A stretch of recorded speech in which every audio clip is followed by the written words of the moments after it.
लोकशाहीचा बुलंद आवाज, रिपब्लिकन वार्ता महाराष्ट्र। वारा येथे 114 शहीद आदिवासी गोंड गोवारी बांधवांना भावपूर्ण श्रद्धांजली। नागपूर गोळीबारातील 114 शहीदांची आठवण उजळली। वारा ग्रामस्थांचा श्रद्धांजली कार्यक्रम।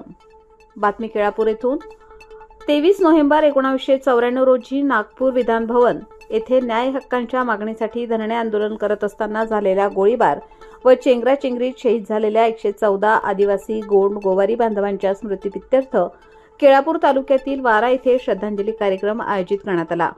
दरवर्षीप्रमाणेच यावर्षी देखील गावातील 114 शहीद बांधवांच्या प्रतिमेचे पूजन करून पुष्पहार अर्पण करण्यात आले। तसेच 114 मेणबत्त्या पेटवून शहीदांच्या बलिदानाची आठवण व्यक्त करत अश्रुनयनांनी श्रद्धांजली वाहण्यात आली।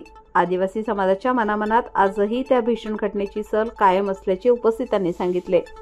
कार्यक्रमास आदिवासी गोंड गोवारी समाज अध्यक्ष प्रशांत लसंते, अनिल राऊत, देविदास मुरके, रामचंद्र लसंते, गणपत मुरके, विवेक राऊत, अनिकेत मुरके, योगेश मुरके, महेश लसंते, सुमित राऊत, नामदेव चौधरी, निलेश वगारहंडे, सतीश पत्रकार, चंद्रकांत सिडाम, ऋषिकेश मुरके, नंदकिशोर राऊत, मनोज निवारे, मीराबाई राऊत, राधाभाई मुरके, ऋषाली लसंते, निकिता अडपावर, श्यामल वगारहांडे, निकिता राऊत, वैष्णवी वगारहांडे, पायल वगारहांडे, शकुंतला राऊत यांच्यासह मोठ्या संख्येने समाज बांधव उपस्थित होते।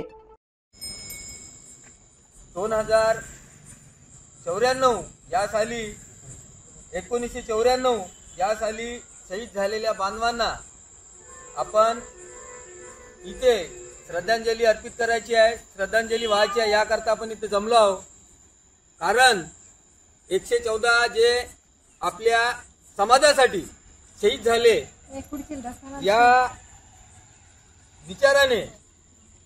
रिपब्लिकन वार्ता महाराष्ट्र न्यूजसाठी केळापूर प्रतिनिधी Hanuman लसंते, Yavatmal. Subscribe now and press the bell icon. Never miss an update.